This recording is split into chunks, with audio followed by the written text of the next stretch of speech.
我们上一支介绍 Suzuki Jimny 车主的那支影片，哇塞，爆红10天左右飙破12万的观看率。但是问题来了，现在 Suzuki 旗下真的只有 Jimny 这台车能打吗？有没有其他车有强战力呢？这一次呢，他们旗下的 Vitara 加了车道置中的功能，有没有跟对手一较高下的实力呢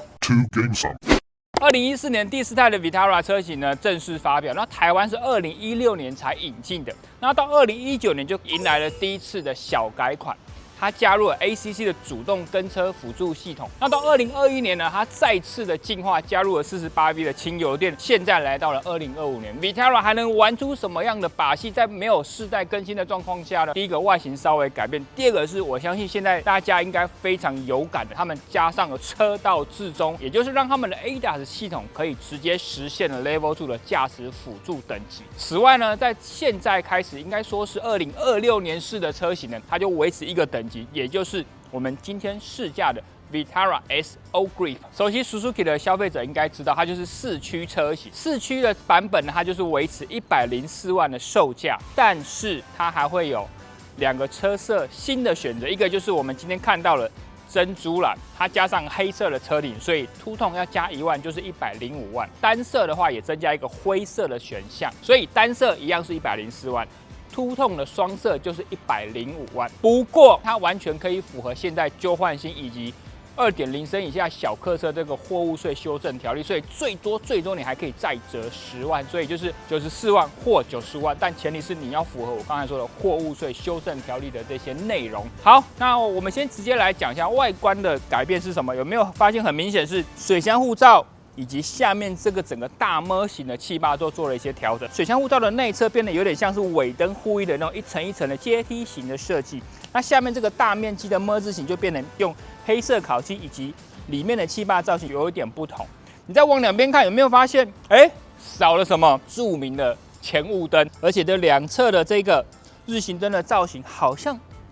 有一点缩小。那之前原本这边下面有一个蛮大面积的镀铬饰条也都取消了。我个人是觉得这样子的造型在原本的基调中看起来会更为摩登简单一点。不过呢，头灯科技就是维持之前的配置，并没有什么矩阵头灯啊、Matrix LED 啊都没有，它就是维持 LED 的头灯规格。顺带一提的是呢，Vitara 整台车包含头灯、日行灯、后视镜上的方向灯，全部都是 LED 的规格。那尾灯的部分就是第3刹车灯是 LED 的规格，其他就是传统的灯泡。讲到后视镜，也可以发现，除了车顶它是凸痛的黑色设计以外，它的后视镜也会对应车顶的黑色配置，也是采取黑色的设计。那一样也有车顶架，外观还有一个小细节也改款了，你会发现轮圈一样是21555 R17的轮胎规格，那轮圈也是17寸，但是这一次加了更多的空气力学考量，所以在整个造型方面跟之前不同，而且呢，它也是采取双色的设计哦。在外观的配置上呢，还有一些重点，它一样有 keyless， 不过只有前门。那尾门呢是没有电动尾门的，就是传统的手动式。那标准乘坐状态下有375公升，但是不要忘了，它的后箱底板是可以再往下潜的。所以以这台车约莫4170 mm 的车身长度，车身宽度是1775 mm， 车身高度是刚刚好1.6米，轴距就是2.5米，这样子的车身相当的灵活，在都会中来说，我觉得它的后箱容积是表现不错的。那我们再讲到车内的部分呢，毕竟我现在也是身为 Suzuki 的车主，开了Ignis之后来看现在 Vitara 的车室内，真的很多熟悉的地方，像4个车门都有很棒的置物空间，包含可以放下我800cc 的水壶。但这一次在改款的时候呢，我觉得最大的差异就是它把中央车机升级了，跟 S-Cross 现在配备的规格一样，直接来到了9寸的萤幕规格，车机的界面也稍微的调整，当然也会有无线连接、蓝牙的功能啊，那 Apple CarPlay、Android Auto 也是都有的。那不过呢，我是觉得整个设计来说还是稍微的传统一点，跟现在很多车机流行的是一个 App 的这样子的设计模式还是有一点不同，还是有点 Suzuki 他们家的味道。那其他的部分就没有改变，仪表来说一样是小小的，中间一个应该是4.2寸萤幕，那其他的传统指针就是落在两边这样子。以内装配置来说，最大的改变就是中央车机的部分。空间我觉得可以稍微再提一下，有些人都认为啊，这个4.1米的休旅车好不好用，这么小。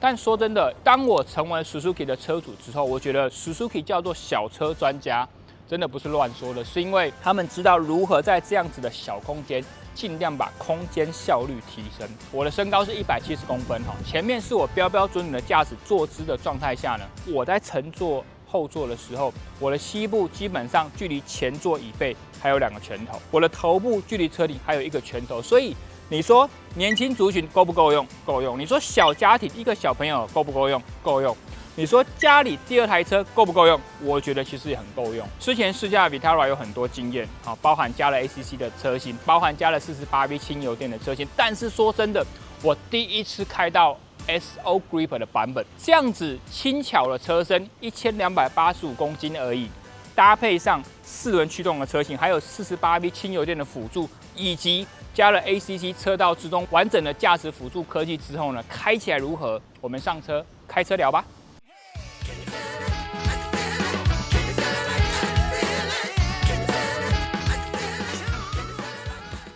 我之前试驾的都是前驱的版本，但其实不分前驱或四驱，都是一样的动力规格。1.4升直列4缸涡轮增压汽油引擎，再加上 Mild Hybrid 48V 的轻油电辅助。先帮大家复习一下这个动力规格。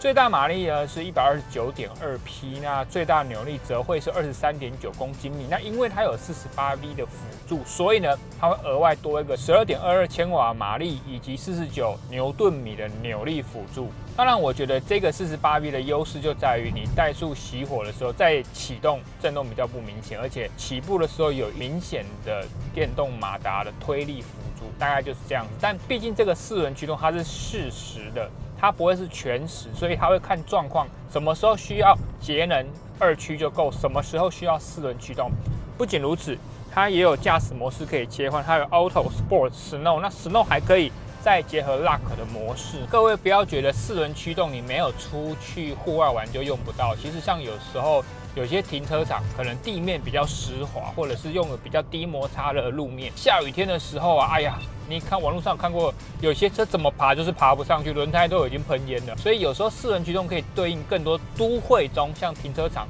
高落差的这些路面，再加上台湾毕竟现在极端的气候越来越多，下大雨的时候、积水的时候，路面湿滑的状况也越来越多。4轮驱动确实还是有多了一些让人开车更安心的优点。现在多数都是前驱设定的小休旅来说，这个就是它的最大价值，确实有一定程度的脱困能力，而且就算它变成4轮驱动之后，我个人觉得它开起来还是相当的轻快。透过6速自排变速箱的调教，真的还是蛮轻快，而且它一样有手排模式，一样有换挡拨片。那以官方数据来说呢，4轮驱动的车型因为透过了48V Mild Hybrid 的辅助呢，平均油耗可以来到17.9公里，但如果以前的前驱车款，甚至还可以超过19公里这个数字。但我觉得这一次的重点在于，它这一次把整个 ADAS 系统再进化。首先，它有 DSBS2 的双感测器刹车支援，对于前面的车辆如果有撞击的可能的话，系统会增加警示跟辅助，会更为精准。再来是呢，它有车道维持以及呢车道偏移警示辅助这些功能。以我自己试的经验来说，虽然说它的 ACC 跟它的车道维持是2个操作界面，但是其实都蛮就手，而且它的车道至中的这一套系统呢，我觉得算是蛮精准的，不会像有些系统它会不断的在偏移，不断的修正，它蛮成熟、蛮稳定、蛮像个大人在帮你操控方向盘的，这一点我觉得不错。比较可惜的是，它的 ACC 跟车道停的时候，你还是需要接管刹车，它没有办法像有些车是停3秒、10秒甚至更久，只要前方车辆在起步，你基本上都不用去控制刹车。我猜可能是，毕竟它还是传统手刹车的配置，所以在整个完整度上可能会有一点点落差这样子。但无论如何，有了车道维持的话，我相信在长途驾驶的时候可以更减少你的精神跟体力的负担，这一点绝对是加分。但是再次提醒，有没有看到？现在我停下来，他就叫我要记得踩刹车，不然车就往前滑，这套系统就解除了。再次提醒，这个系统不管是车道自动，不管是 ACC 主动跟车，在现阶段只有 Level 2的阶段，都只是辅助，好不好？不要过度运用。有些界面确实就是比较传统，像是刚才讲的传统手刹车拉杆、传统的排挡杆，但对于我来说，其实这些都不打紧，车好不好开才是最重要。这台车轻快，底盘够扎实，四轮驱动还有一定程度的脱困能力，这些对我来说都是加分的。但只是说，在现阶段的市场环境跟氛围下 ，Vitara 104万四轮驱动的版本还有没有优势？最后来跟大家分析一下。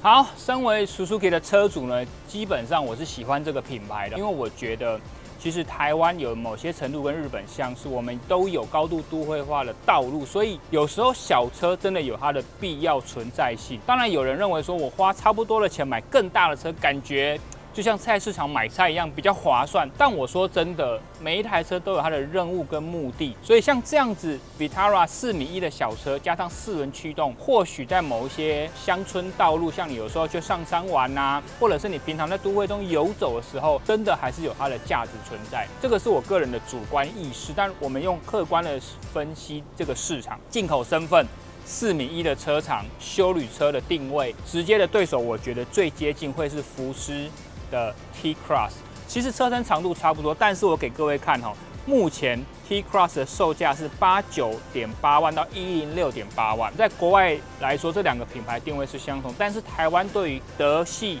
对于欧系品牌，福斯，我觉得大家还是会认为品牌稍微定位高一点，但是现在它的售价比 Vitara 还低。再加上呢 ，T-Cross 因为也小改款过了，在灯组科技啊、整个设计的摩登氛围啊、车内的一些萤幕的面积来说，你就会觉得它比较更现代。这一点真的是 Vitara 比较吃亏。虽然说 T-Cross 现在就是 1.03 缸也只有前轮驱动，但是1.03缸搭配 DSG 开起来的轻快感。真的是有过之而无不及。或许可能大家比较有疑虑，就是可能在欧系品牌的后勤的维修方面，可能成本比较高。这一点可能就是 T-Cross 相对比较吃亏一点点的地方而已。好，如果这个尺码我们撇开进口身份，还有一堆国产车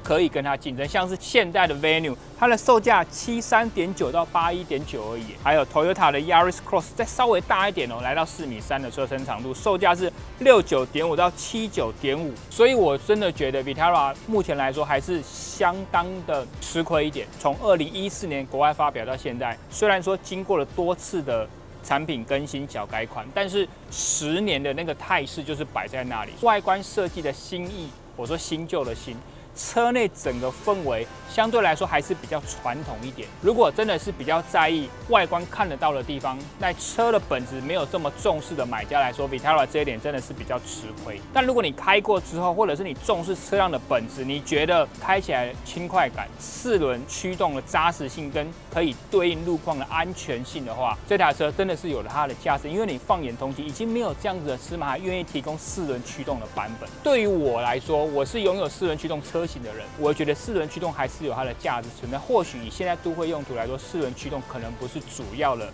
优势的场合，但是当你用得到的时候，当你觉得你的环境需要四轮驱动的时候，它真的就有让你更安心、更好的脱困能力。目前讲到现在 ，Vitara 的优势就是它其实在各项的配备上，特别是这一次强调的安全配备上。动力部分，四轮驱动的科技是一样，它可以打天下的一个优势。但是你说整个看起来视觉的氛围、科技配备的新颖程度来说，就会是它的弱项。希望我这样的分析可以让你更清楚了解，在整个4.1米车长左右的这个 CUV， 整个市场的环境现况如何，以及 Vitara 的优势跟相对比较弱的地方在哪里。也希望让你在购买这个级距，或者是你的预算差不多在这个范围的时候，有一个很好的参考价值，好吗？那我们是图跟上，今天在莫名其妙10月中还有33度的天气拍摄的，帮我拍摄的是班生，我是小叶，我们就下次见喽，下班。哎，没有电动哎，那你可以打电动哦，巅峰极速。你正在为买哪一台车烦恼吗？买车前一定会比较对吗？所以我们做了其他频道跟其他人比较少见的盟主挑战赛系列，我们把同级距里面常见或者是新推出的2至4台车做一个完完整整的比较跟分析，甚至整理的表格给你们，一定是你们买车前不可错过的影片，必收藏哦。图跟上有车赏，除了 YouTube 频道以外呢，我们也有官网、脸书粉丝团、IG 以及每个月更新的 Podcast， 各大平台追踪我们，记得哦，订阅、按赞、分享一定要。